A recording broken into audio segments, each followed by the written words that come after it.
Hello students, सो आपका CDS का exam आज फाइनली कंडक्ट हो चुका है। आपका 2023 का फर्स्ट CDS का जो एग्ज़ाम था वो हो चुका है एंड आई होप कि आप सबका एग्ज़ाम बहुत ही बढ़िया हुआ होगा। GS का एग्ज़ाम मैंने अभी देखा नहीं है, बट मैंने सिर्फ सुना है कि थोड़ा सा टफ था। But speaking of the English, जो आपका ये एग्ज़ाम था इंग्लिश का, ये it was not very easy but definitely not very difficult. ये एक मॉडरेट पेपर था।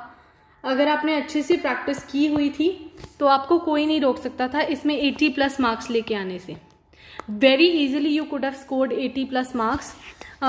थोड़ा सा स्पॉटिंग एरर्स का और पार्ट्स ऑफ स्पीच के जो क्वेश्चंस थे वो थोड़े से ट्रिकी थे, लेकिन वो भी 120 में से सिर्फ 20 क्वेश्चंस ही बनते हैं जो ट्रिकी थे। बाकी सारा कुछ बहुत ज़्यादा आसान था, यानी आपके हाथ में 100 क्वेश्चंस थे जिनको आपको अच्छे से करना था। और अगर इन 100 क्वेश्चंस को आपने अच्छे से किया होगा तो आपके स्कोर्स की संभावना 80+ ऑटोमेटिकली बन जाएगी। It's close to 83। So if you have attempted the rest of the exam with acute accuracy, then believe me you have done wonders. और 80+ मार्क्स अगर आपके आए हैं तो आपका जो GS में लॉस हुआ है उसको अकोमोडेट कर देंगे ये marks, right. And I think कुछ लोगों का फ़िलहाल मैथ्स का भी एग्ज़ाम चल रहा होगा, सो आई होप उनका मैथ्स का एग्ज़ाम भी बढ़िया जाए ताकि वो स्ट्रेस में ना रहें कि हमसे एग्ज़ाम जो है वो अच्छे से नहीं हो पाया, right. So it was a moderate exam. English का एग्ज़ाम बहुत ही मॉडरेट एग्ज़ाम था। ये सारी चीज़ें हम क्लास में कर चुके हैं। ये सारे टाइप के क्वेश्चंस जो हैं वो आपको आपके मॉक्स में करवाए गए थे। पांचों मॉक्स इसी तरीके की जो सीरीज़ है उनके ऊपर बेस्ड थे। जैसे कि ये फर्स्ट पार्ट जो है कंप्लीशन ऑफ सेंटेंसेस, इसी को हम इम्प्रूवमेंट ऑफ सेंटेंसेस के फॉर्म में किया करते थे। सेम फॉर्म है और इस बार आपको होमोफॉर्म्स भी नहीं आए, जो पिछली बार थोड़ा सा चेंज हुआ था वोकैब में। सिनोनिम्स और एंटोनिम्स आए हैं और इडियम्स आए हैं। बेसिक वोकैब जो हमेशा आती रही है and very very easy. Synonym और एंटोनिम इतने ज़्यादा आसान थे कि अगर आपने अच्छे से वोकैब पे फोकस किया तो आपको कहीं पे भी दिक्कत नहीं आई होगी, right. So without wasting any further time हम अपने आंसर्स को स्टार्ट करते हैं। तो सबसे पहला सेक्शन है कंप्लीशन ऑफ सेंटेंसेस। इसमें first question, they were informed that the inaugural version of the scheme and then you have to complete the sentence out of the 4 options. देखो यहाँ पे लिखा हुआ है वर, जिससे हमें पता लगता है कि ये पास्ट की बात है, राइट। और इनॉग्यूरल वर्जन ऑफ स्कीम अपने आप में एक सिंगुलर एंटिटी है। Inaugural version of the scheme is a singular entity in itself, और ये पास्ट की बात हो रही है। तो हमारा आंसर होगा, they were informed that the inaugural version of the scheme had 3 parts. इसका आंसर है part A, okay. Next, what would you do, question पूछा गया है आपसे, what would you do and you have to answer using these 4 options. Second portion में आपका जो answer है वो बनेगा portion D, what would you do if you won a lot of money, है ना। तो अगर हम ऑप्शंस देखें, what would you do if you would one a lot of money, तो गलत हो गया क्योंकि वुड ऑलरेडी यूज हो चुका है, यहां जरूरत नहीं थी। दूसरा ऑप्शन देखो, what would you do if you have one a lot of money. If you have तो प्रेजेंट की बात हो गई, राइट। इफ यू हैव जो सेंटेंस है वो तो प्रेजेंट में आ गया, जबकि ये क्वेश्चन जो है ये फ्यूचर में या फिर विशफुल थिंकिंग की जा रही है। दिस इज विशफुल थिंकिंग, ये सचमुच में हुआ नहीं है, तो ये वाला ऑप्शन भी गलत है। What would you do if you will win a lot of moneys, तो यहाँ पे तो ये जो सेंटेंस है वैसे ही गलत हो गया। एक ही ऑप्शन है, that is option D. Next देखो, इफ इट स्टॉप ड्रेनिंग, तो आपको आगे चूज करना है क्या आंसर आया है। If it stop draining, answer होगा if it stop draining we should go out. We had gone out तो पास्ट की बात हो गई, लेकिन यहाँ फिर से इफ लगा हुआ है, ये गलत है। If it stop raining we could go out, could की संभावना है, लेकिन जो सेंटेंस की लैंग्वेज है उससे हमें पता लग रहा है कि ये एक कन्फर्मेटरी सेंटेंस है, ये कन्फर्मेटरी सेंटेंस है, तो कुड यहाँ नहीं आएगा, शुड आएगा, और ऑट नहीं आएगा। ऑट आता है परमिशन के टाइम पे, परमिशन के टाइम पे, तो ये भी गलत है, okay. Next, let me know, let me know and then you have to choose out of the given 4 options. यहाँ पे आपका आंसर है part A, let me know if you have any further news. Okay, बाकी options देखो। Let me know if you had any further news, ये past में चला गया लेकिन ये गलत है, क्योंकि वो जो सेंटेंस है वो कह रहा है मुझे बताना अगर कोई खबर मिले तो अगर मिल चुकी होती तो वो बता चुका होता, राइट। तो सेकंड पोर्शन गलत हो गया। हैज़ नहीं आएगा क्योंकि न्यूज़ अपने आप में प्लूरल है, ये भी गलत है। और हैड हैव पास्ट कंटिन्यूअस में चला गया, फिर से पास्ट, और हमें पास्ट का वर्जन नहीं चाहिए, इसलिए हमारा एक ही आंसर है, that is option A. Next, we stayed, and आगे आपको चूज करना है।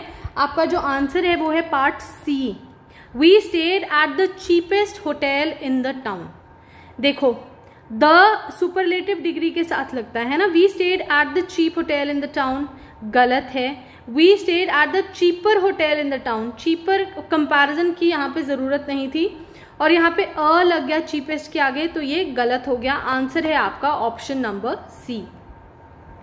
सिक्स्थ क्वेश्चन देखो, जूलिया गॉट मैरिड, ये क्वेश्चन आई थिंक सबका सही हुआ होगा। इसका आंसर है Julia got married when she was 22, है ना। As she was 22, no, because she was 22, ये कोई कारण नहीं बना, right. Since she was 22, same C portion की तरह ये कोई रीजन नहीं है, तो ये गलत हो गया।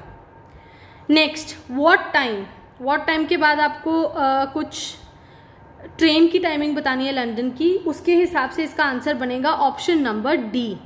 What time does this train get to London, ये फ्रेजल वर्ब्स का क्वेश्चन है असल में।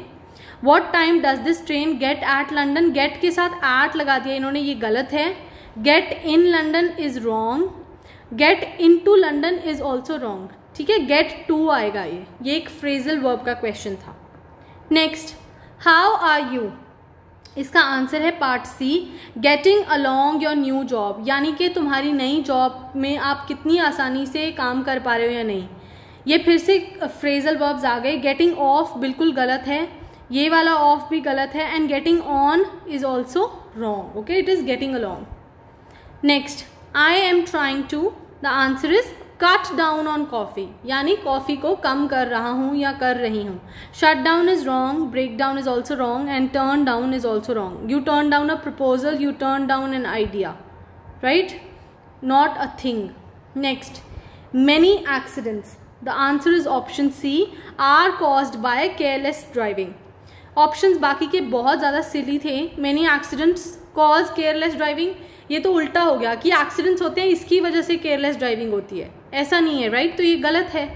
ये सारी चीज़ें ये बोल रही हैं कि एक्सीडेंट्स की वजह से केयरलेस ड्राइविंग होती है, जबकि हमें पता है कि केस हमेशा उल्टा होता है, तो ये गलत है। नेक्स्ट है कॉम्प्रिहेंशन। कॉम्प्रिहेंशन मैंने आपको बोला था सीधा आपको क्वेश्चंस पे जाना है, अगर आप पैसेज पढ़ोगे तो बहुत टाइम वेस्ट हो जाएगा। सो क्वेश्चन 11 है, the general tone of passage is what, so the answer is option ए। ये एक क्रिटिकल पैसेज है, डिस्क्रिप्टिव नहीं है, डिमॉन्स्ट्रेटिव नहीं है, इंफॉर्मेशनल नहीं है। क्रिटिकल क्यों बोला, क्योंकि इस पैसेज में मशीन्स के ऊपर बात की गई है, मशीन्स के ऊपर, और जो ऑथर है उसने बहुत क्रिटिकली बताया है कि इसके क्या प्रोज हैं और क्या कॉन्स हैं। दोनों चीज़ों के बारे में उसने बहुत क्रिटिकली एक्लेम करके हमें बताया है, और बताया कि कॉन्स की वजह से हमारी सिविलाइजेशन के ऊपर क्या असर हो रहा है। So the answer is critical. Next, the use of machines has failed to bring us what. So अगर आप पैसेज को पढ़ो तो यहाँ पे लिखा क्या है, ये जो पहले की 4-5 लाइन्स हैं, मैं ये बीच का पोर्शन रब कर देती हूँ। सो यहाँ पे लिखा गया है, and this brings to me to the point at which I asked, what do we do with all the time which the machines have saved for us? तो यहाँ पे ये बोला गया है, for most of the part we use our time and energy to make more and better machines. वो फिर से हमें और ज़्यादा टाइम और ज़्यादा एनर्जी देंगी, तो क्या करेंगे। तो यहाँ इसने बोला है, for the machine themselves and the power which the machines have given us are not civilization but aids to civilization. यहाँ से हमें पता लगता है कि इसका आंसर होगा कि मशीन ने हमें सब कुछ दिया लेकिन एक ही चीज़ नहीं दी, और वो है कल्चर एंड सिविलाइजेशन। ये मशीनों से नहीं आती, ठीक है। कल्चर एंड सिविलाइजेशन की वजह से मशीन्स आई हैं। अगर आप इस सेंटेंस को समझ पा रहे हो तो ये बोल रहा है मशीन की वजह से कल्चर सिविलाइजेशन नहीं आया, कल्चर और सिविलाइजेशन की वजह से मशीन्स को पैदा किया गया है, ठीक है। तो ये आंसर था। Next, according to the passage our civilisation would be greater. कैसे होती ग्रेटर? आंसर है इसका ऑप्शन सी, अगर मशीन्स मैन की सर्वेंट होती। ठीक है, अगर आप पैसेज को पढ़ो तो ये बेसिकली लास्ट की कुछ लाइंस में इसने बोला है कि मशीन्स ने हमें बहुत टाइम दिया है, फालतू की बहुत एनर्जी भी दे दी है, और सिविलाइजेशन नहीं दे पाई है मशीन जो है हमें। और इन्हीं पैसेजेस को पढ़ते हुए आपको पता लगेगा कि इसने ये सारी चीज़ों के बारे में बोला, लेकिन ये पोर्शन सबसे इम्पोर्टेंट है कि मैन की अगर सर्वेंट रहती मशीन तो ज़्यादा बेहतर था। Next, according to the passage which one of the following descriptions about machines is true? Very easy answer, answer is option C, they are inexorable masters. क्योंकि अगर आप देखो, they already rulers like we rule animals, ये कहीं नहीं लिखा हुआ। They wait upon us attentively, no. And man को और सिविलाइज किया, ये तो बिल्कुल ही गलत है। हमने अभी ऊपर वाले क्वेश्चन में इसको देखा है, तो आंसर है option C. 15th question, according to the passage how do we use the powers bestowed upon us by science? तो इसका आंसर है ऑप्शन डी, इररैशनली। हम गलत तरीके से यूज करते हैं, अगर हम जुडिशली यूज करें तो जिंदगी और बेहतर हो जाएगी। देखो यहाँ पढ़ो, a person has a better chance today to do these things than he she ever had before. He she has more time, more energy, less to fear and less to fight against. If he she will give his her time and energy which his her machines have won for him or her to make more beautiful things, to find out more and more about universe, to remove the cause of quarrels between nations, to discover how to prevent poverty, then I think our civilization would undoubtedly be greater as it would be more lasting than it has ever been. इन्हीं lines को हमें पढ़ के पता लगता है कि हम इसको इररैशनली यूज़ कर रहे हैं, सही तरीके से यूज़ नहीं करें। अगर करें तो ज़िंदगी और बेहतर हो सकती है। नेक्स्ट आपका जो पैसेज है ये प्लास्टिक के ऊपर है, और ये प्लास्टिक का पोल्यूशन जो है उसको हाईलाइट कर रहा है, राइट? तो हम इसको देखते हैं। First question, plastic has distressing effects on home. तो इन्होंने ऑप्शन दिया सिर्फ ह्यूमन, सिर्फ मरीन लाइफ, लेकिन यहाँ पे जो आंसर है वो है option C, that is both humans and marine life. यहाँ पढ़ो, we have seen sea turtles and other animals tangled in fishing nets और trapped in plastic pack rings. ठीक है, तो यहीं से हमें पता लग रहा है सी टर्टल्स यानी कि सी के एनिमल्स, तो यहाँ से आंसर मिल गया। Next, plastic and plastic particles can be found. तो यहाँ सरकारी ऑप्शन हमारा काम आएगा, that is all the above. सारे आंसर बिल्कुल सही हैं। आप इसको पैसेज में लोकेट कर सकते हो। इट इज़ कहाँ पे लिखा हुआ था, मैंने भी इसको, ये रहा, the plastic pollution overflowing our landfills, clogging waterways, infiltrating the ocean. ये सारी चीज़ों से हमें पता लग रहा है। और एक जगह और भी इन्होंने लिख के दिया है, just let me read it again. ये रहा, plastic pollution also wreaks havoc on land, clogging drains, preventing rainwater from soaking into soil which leads to flooding। इन सारी चीज़ों से हमें पता लगता है कि ये इन सारी जगहों पे मिलता है। Next, plastic pollution appears to be dash। अब देखो ये वाला जो क्वेश्चन है ये शायद थोड़ा सा कंफ्यूजिंग रहा होगा, क्योंकि कुछ लोगों को जो है एपिडेमिक और पेंडेमिक में कई बार समझ में नहीं आता कि इनका क्या डिफरेंस है ना। हम लोग कंफ्यूज हो जाते हैं कि एक जैसी बात ही तो है ये। लेकिन इन दोनों चीज़ों में डिफरेंस है। एक एपिडेमिक जो है ये एक डिजीज़ होता है, जिसके ये एक डिजीज़ से फैलता है। जैसे अभी जो कोविड में हुआ वो एक एपिडेमिक था, राइट? लेकिन एक पैंडेमिक क्या है? पैंडेमिक एपिडेमिक से भी बड़ा होता है। पैंडेमिक इज एन एपिडेमिक जो बहुत दूर तक फैल जाए। यानी पैंडेमिक एक बड़ी टर्म है, उसके अंदर एक छोटी टर्म है एपिडेमिक। मान लीजिए कोई बीमारी सिर्फ एक नेशन में फैल चुकी है तो वो है एपिडेमिक, लेकिन वो एपिडेमिक जब पूरी दुनिया में फैल जाए तो वो बन जाता है पैंडेमिक। इसलिए कोविड का जो था असर हुआ उसको हमने बाद में पैंडेमिक बोलना स्टार्ट कर दिया। ठीक है, तो यहाँ पे जो आंसर है वो होगा पैंडेमिक, क्योंकि ये हर जगह फैला हुआ है, एक नेशन में नहीं है। ठीक है, आई होप आपको डिफरेंस क्लियर हो गया होगा बिटवीन पैंडेमिक एंड एपिडेमिक, जिसकी वजह से ये जो क्वेश्चन है इसका आंसर बन जाता है pandemic. Next, plastic is considered an essential commodity. क्यों? क्योंकि ऑप्शन डी बिल्कुल करेक्ट है, it has multiple uses in our everyday life. इसके बारे में भी आपको पैसेज में पढ़ने को मिल जाएगा। फर्स्ट लाइन ही है, plastic is an essential commodity with multiple uses based on its key qualities of malleability, flexibility and durability. यहीं से जो है हमें आंसर मिल जाएगा, right. Next, the word clogging in the passage means, clogging का मतलब होता है बिल्कुल सही ऑप्शन ए, ऑब्स्ट्रक्शन, रोक लगाना, रिस्ट्रिक्ट करना, ठीक है। नेक्स्ट, आप वर्ड क्लासेस या जिसको आप पार्ट्स ऑफ स्पीच बोलते हो, ये वो है। इसमें मुझे लगता है बहुत लोग फंस गए होंगे। ये वाला पोर्शन थोड़ा सा डिफिकल्ट था, आई एग्री, ये वाला जो पोर्शन है ये थोड़ा सा डिफिकल्ट था, it was not that easy, right. तो थोड़ा सा अगर आप ब्रेन अप्लाई करते तो बहुत आसानी से जो है आपको आंसर्स मिल जाते। अब देखो 21st क्वेश्चन में आपका जो क्वेश्चन है, अंडरलाइन वर्ड है वो है दैट। तो सीधा सीधा आंसर, ये एक डिमॉन्स्ट्रेटिव प्रोनाउन है। मैंने बहुत बार आपको क्लासेस में भी पढ़ाया, मैंने जब आपको प्रोनाउन करवाए हुए हैं, हमारे यूट्यूब चैनल पे अवेलेबल हैं, उसमें भी मैंने बताया था डिमॉन्स्ट्रेटिव प्रोनाउन क्या होता है। और जब हमने स्पेशली पार्ट्स ऑफ स्पीच किया था तब भी मैंने प्रोनाउन आपको बताया था, right. Next, without health there is no happiness. यहाँ जो वर्ड हैप्पीनेस है ये है एक नाउन। कौन सा noun? Abstract noun, abstract noun है, ठीक है। हैप्पीनेस यहाँ पे नाउन है, ना ये एडजेक्टिव है ना ये एडवर्ब है, दोनों ऑप्शन गलत हैं। ये एक नाउन है, this is an abstract noun, okay. इसमें मुझे लगता है कुछ लोगों को खासी कंफ्यूजन रही होगी कि ये है क्या, लेकिन this is a noun, okay. Next, you have no sense. अब यहाँ पे नो क्या है? नो इज अ डिटर्मिनर, क्योंकि ये डिटर्मिन कर रहा है how much sense you have, ये डिटर्मिन कर रहा है कि आप में कितनी सेंस है, ठीक है। सो नो मतलब डिटर्मिनेशन हो चुका है कि बिल्कुल भी नहीं है। I do not mean to say this to all of you of course, but in the general sense. Next, none of these cars are in use.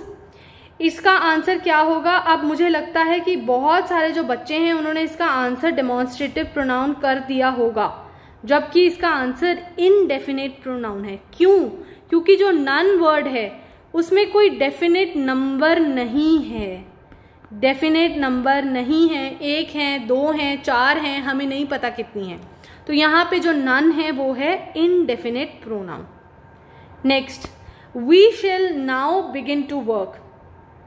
अब देखो इसमें क्या है, नाउ जो है वो है एडवर्ब, और कौन सा एडवर्ब? ये है एडवर्ब ऑफ टाइम। मैंने आपको क्लास में भी करवाया हुआ है ये adverb of time. Now is adverb of time. Next, owing जो वर्ड है ये क्या है? ओइंग वर्ड है कंजंक्शन। देखो कंजंक्शन हमेशा बीच में आए ऐसा जरूरी नहीं है, कंजंक्शन स्टार्टिंग में भी आ सकती है। और ये जो वर्ड है ये यहाँ पे दोनों सेंटेंसेस को ज्वाइन कर रहा है, लेकिन स्टार्टिंग में आ गया, बस कंफ्यूजन के लिए। आंसर है इसका conjunction. Next, my sister is just 16 and therefore not eligible to work. ये वोट, ये सबसे आसान है, ये कंजंक्शन है क्योंकि जो देयरफॉर वर्ड है वो दो सेंटेंसेस को ज्वाइन कर रहा है। Next, they tried to find fault with us. अब जो ये टू है ये क्या है? तो टू है हमारा, क्या है टू? पता नहीं, मुझे लग रहा है इसमें भी बहुत लोगों ने गलती की होगी। इसका आंसर है इन्फिनिटिव। टू हमेशा इन्फिनिटिव के ही काम आता है, right. Next question, which way shall we go. अब यहाँ पे जो विच वर्ड है ये क्या है? विच इज एन एडजेक्टिव, यह हमें नेचर बता रहा है कि किस तरफ। तो यहाँ पे जो विच वर्ड है ये एडजेक्टिव है। And finally, alas he is dead. यहाँ पे alas is an interjection, very correctly pointed out. जो भी हमारे वर्ड्स एक्सक्लेमेशन मार्क्स के साथ आते हैं वो सारे इंटरजेक्शन होते हैं। तो मुझे लगता है पार्ट्स ऑफ स्पीच में बहुत लोगों को कन्फ्यूजन रहा होगा, लेकिन ये इतना भी मुश्किल नहीं था।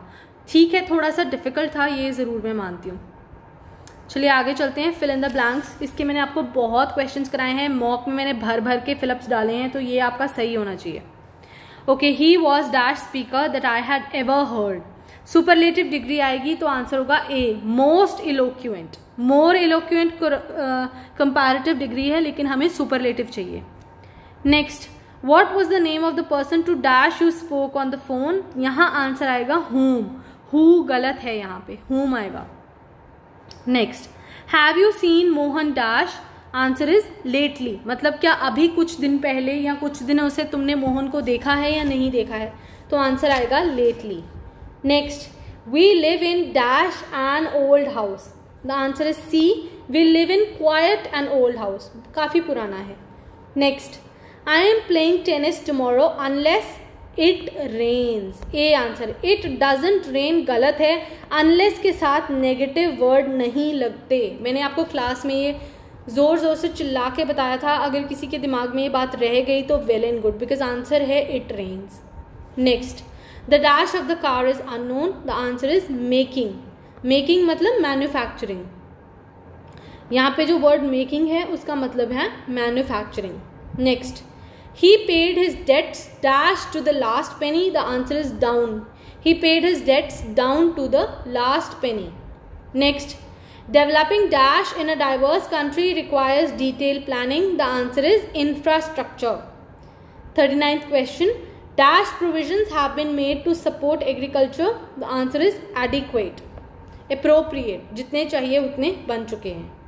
40th question, the dash growth in the Indian financial markets can be attributed to a number of reforms. The answer is phenomenal. बहुत बड़ी. अब आगे है close composition. इसको हम देखते हैं. So first blank. It is necessary dash in any war. It is necessary dash any war to consider not its proper justification in past agreements. It is necessary connecting any war. Connecting is the answer. B part यहाँ answer आएगा. It is necessary connecting any war to consider not its proper justification in past agreements. 42nd is but its real justification in the balance of good which it is to bring to mankind. At the beginning of a war, each nation under the influence of what is called patriotism, B is the answer, believes that its own victory is both certain end of great importance. देखो यहाँ and word अगर आप पढ़ लेते तो automatically आप both choose करते. The praiseworthiness of this belief has become an accepted maxim of common sense even when war is actually in progress. It is held to be natural and right. Okay, with held नहीं आएगा, यहाँ held ही आना चाहिए तो is आएगा. It is held to be natural and right that a citizen of an enemy country should regard the victory of his side as assured and highly desirable. जब यहाँ assured लिख दिया यानी sure लिख दिया तो यहाँ पे desirable ही सही आंसर बनेगा. By concentrating attention upon the supposed advantages of the victory of our own side, we dash more or less blind to the evils. यानी we become more or less blind to the evils inseparable from war and equally certain whichever side may ultimately prove victorious. war की बात हो रही है तो victory या loss की बात हो रही है तो यहाँ victorious. Yet so long as these are not fully realized, it is impossible to judge justly whether a war is or is not. यहाँ और लगा है तो whether आएगा definitely. और इसी से आपका क्लोज टेस्ट खत्म होता है. बहुत ही इजी पोर्शन, 10 आउट ऑफ 10 इसमें लेना बिल्कुल भी मुश्किल नहीं था, बहुत ही आसान था. Next, prepositions and determiners. I think ये आपको स्कोर बूस्टिंग के लिए जो है सेक्शन दिया गया था. This portion was specifically given to you to boost your score, क्योंकि बहुत आसान था. चलिए हम देखते हैं. 51st, Steve has gone away, he will be away until Monday.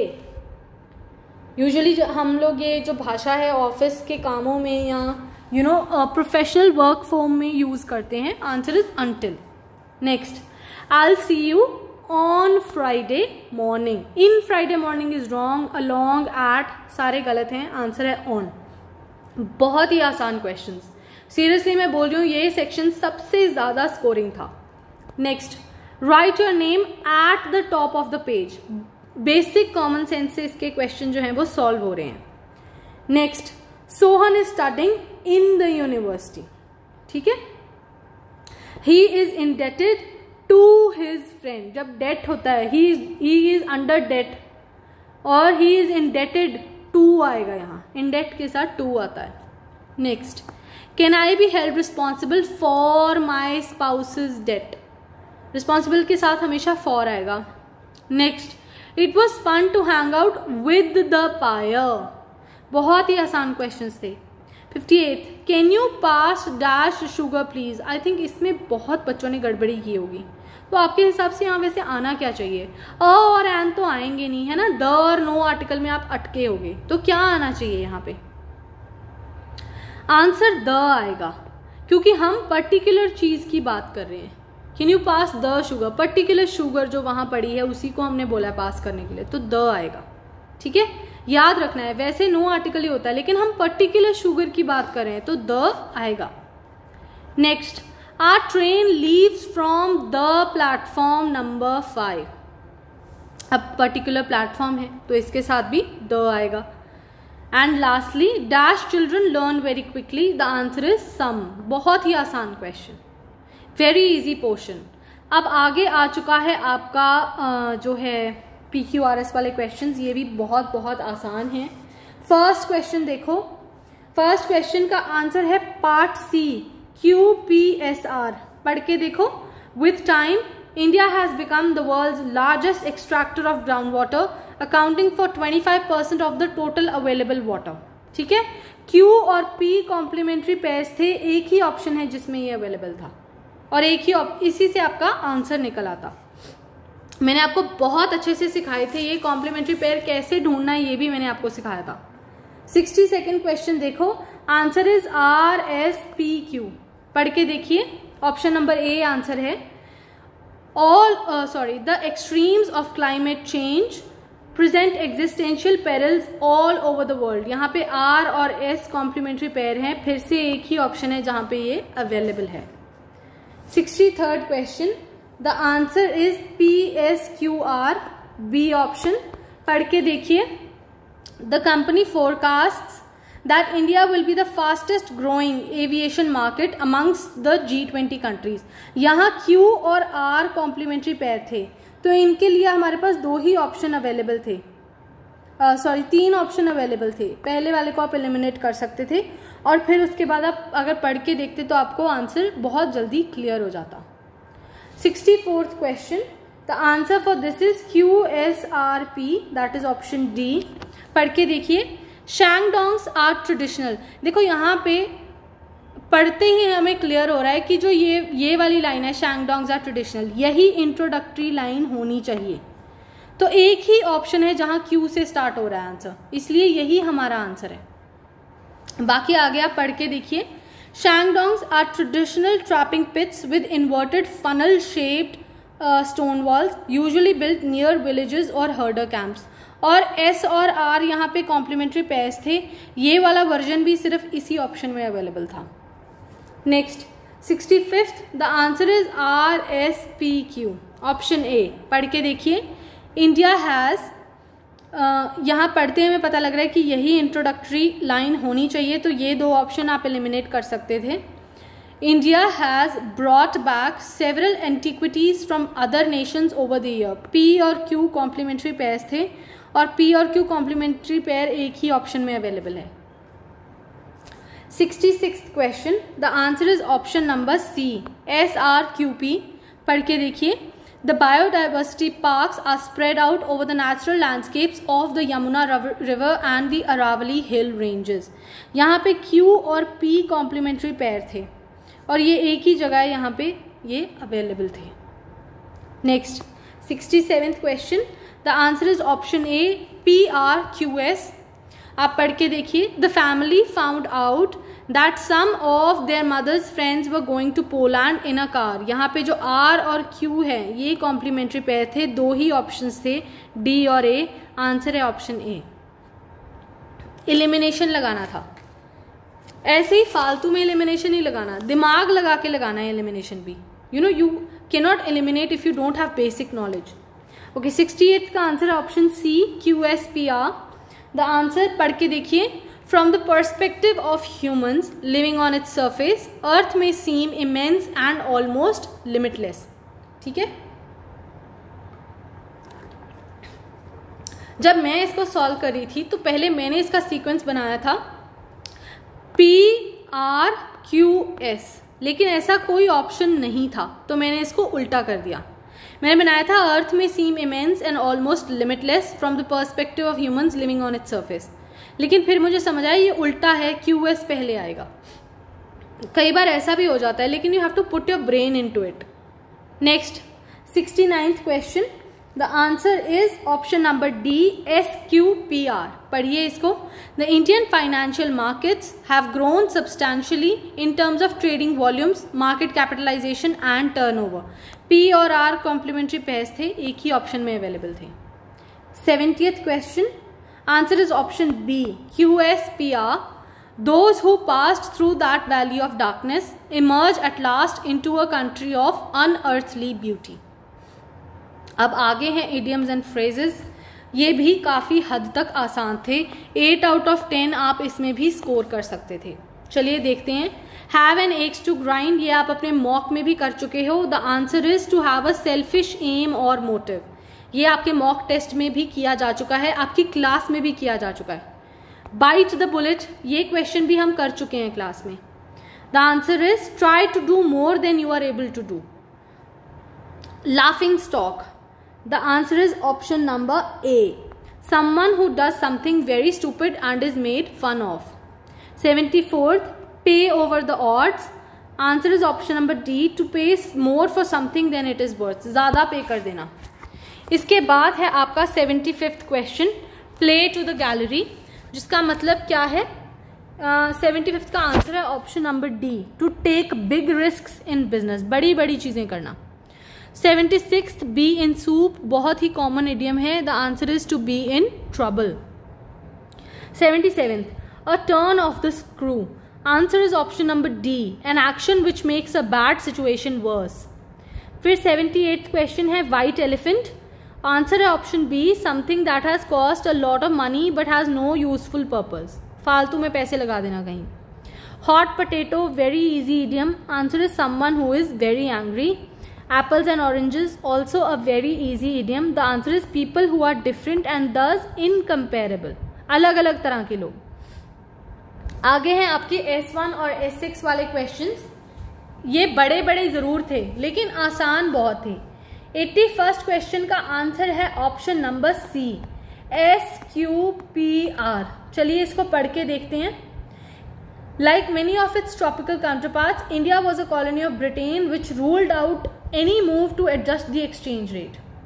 इसके आगे, real interest rates rose with devaluation made politically impossible, fall in export demand led to sustained and deep deflation.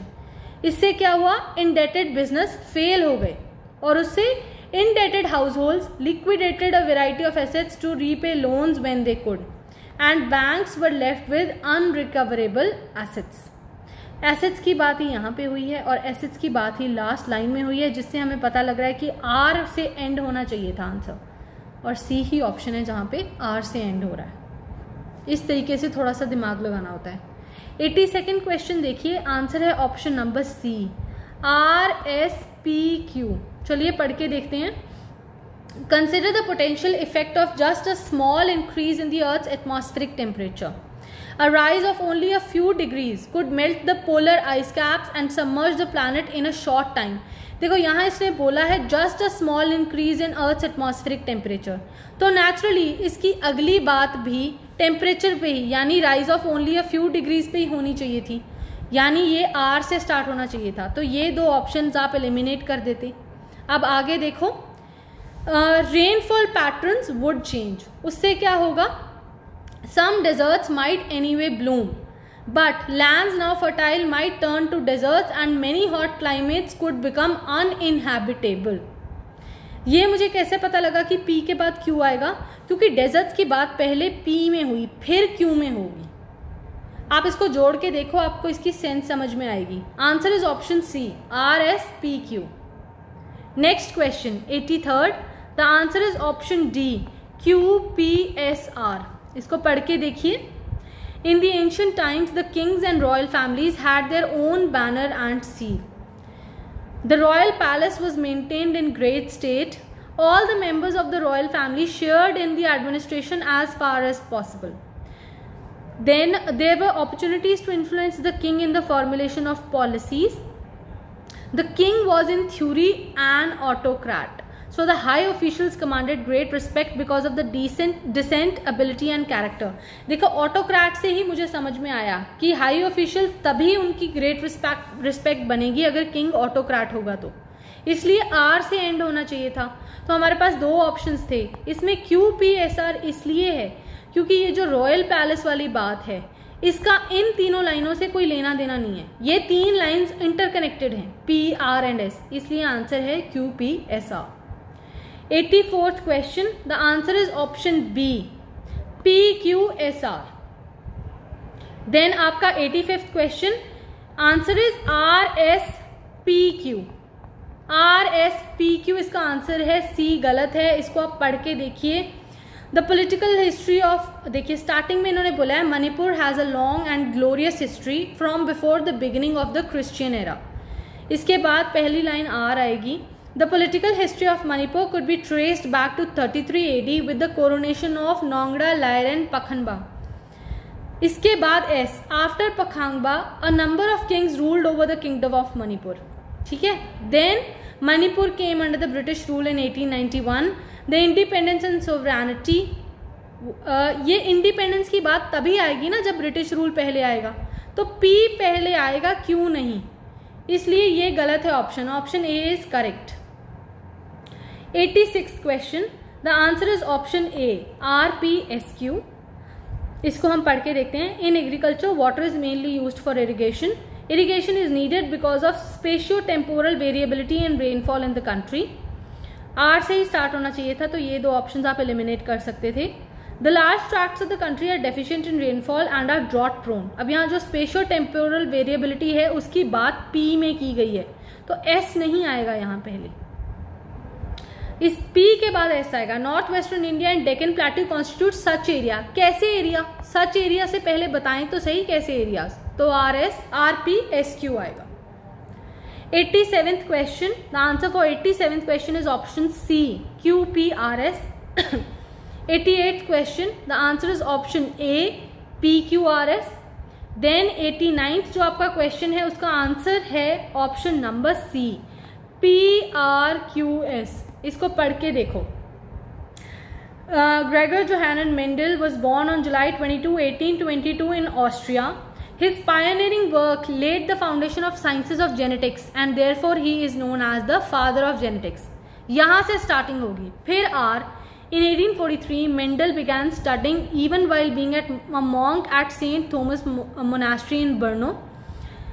There he was exposed to the lab facilities and got interested in research and teaching। R और Q यहाँ complementary pairs थे। देर लिखा है इन्होंने, देर कहाँ, location की बात सिर्फ R में हुई है, तो R और Q कॉम्प्लीमेंट्री पेयर्स थे, ठीक है। और ये ऑप्शन आपको सिर्फ यहीं इसी ऑप्शन में अवेलेबल था, इसलिए यही आपका आंसर है।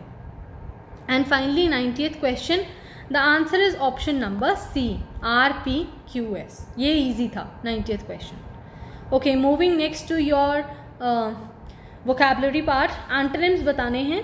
पहला वर्ड है ब्रेविटी। ब्रेविटी होता है बहुत कम होना, तो इसका उल्टा होगा वर्बोसिटी, बहुत ज्यादा होना। 92nd ब्लेंड, ब्लेंड का उल्टा होगा सेपरेट। 93rd आपका वर्ड है कंसिडरेबल, तो इसका उल्टा होगा ट्रिफलिंग।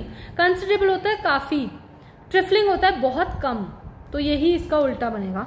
देन डिसडेनफुल का उल्टा होगा respectful. Disdainful is a negative word, okay. 95th sorry रह गया था, फ्रूगल का मतलब होता है फालतू, बहुत कम, है ना, तो इसका उल्टा होगा एक्स्ट्रावेगेंट, बहुत ज्यादा।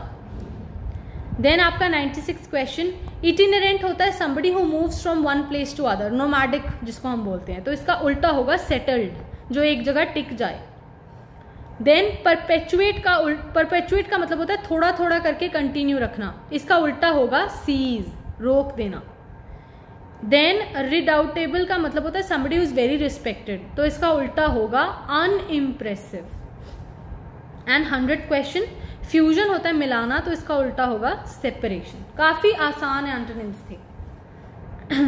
अब आता है आपका स्पॉटिंग एरर्स का पोर्शन, जिसमें मुझे लगता है सबकी बत्तियां बंद हो चुकी होंगी, बट कोई बात नहीं, हम इसको अभी सॉल्व करते हैं। सो 101 आई थिंक बहुत लोगों ने इसका आंसर नो एरर कर डाला होगा या बी किया होगा, जब आंसर है इसका ए। क्यों? क्योंकि यहां आना चाहिए था a guest is unwelcome when he stays too long. ठीक है।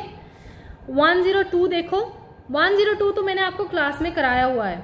देखो ये ना सब्जेक्ट वर्ब अग्रीमेंट वाली जो क्लास थी उसमें मैंने आपको बता दिया था कि जब माई फ्रेंड एंड बेनिफैक्टर, ये एक ही आदमी है, माई friend and benefactor is one person only, तो यहाँ पे जो हैज लगा है ये बिल्कुल सही है, यहाँ आंसर आएगा no error.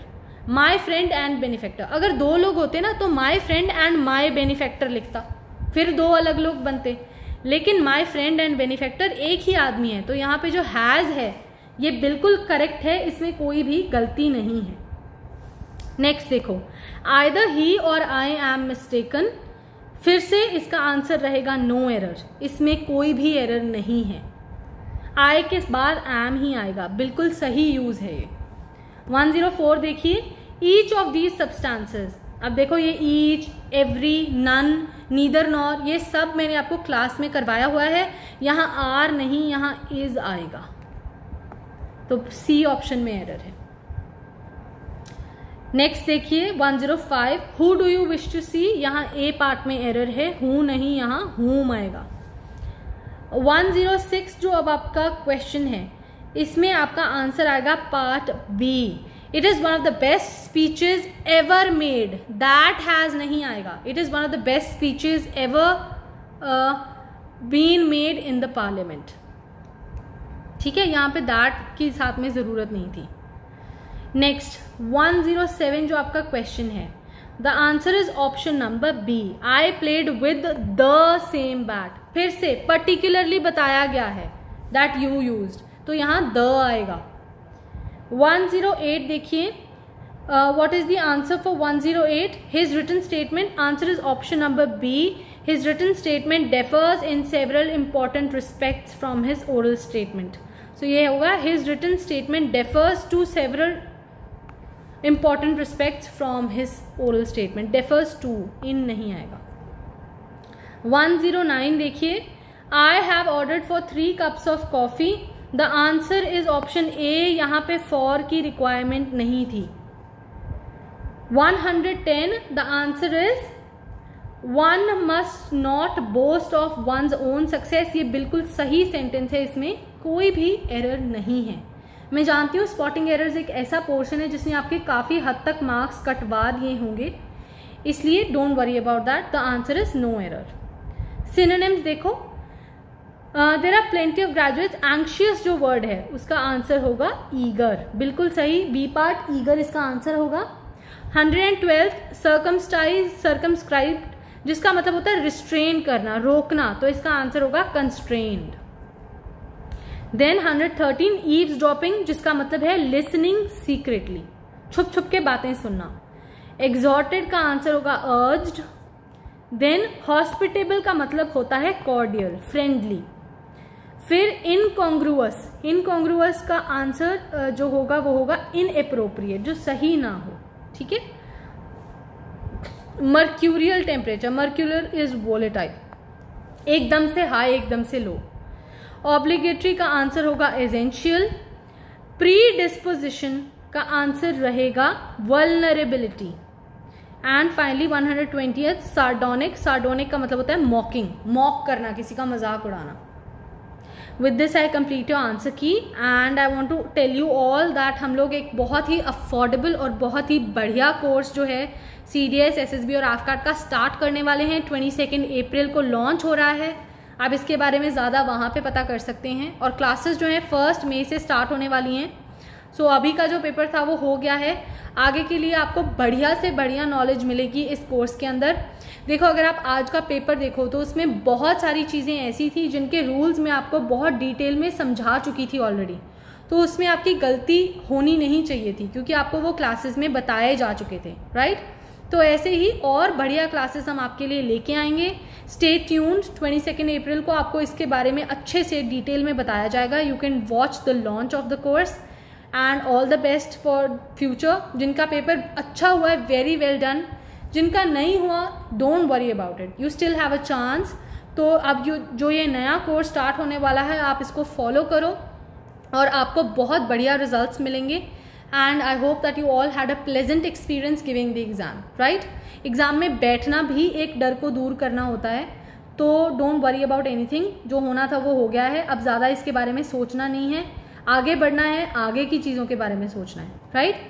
Thank you so much and I hope this answer key has helped you, right. Thank you everybody and have a great day.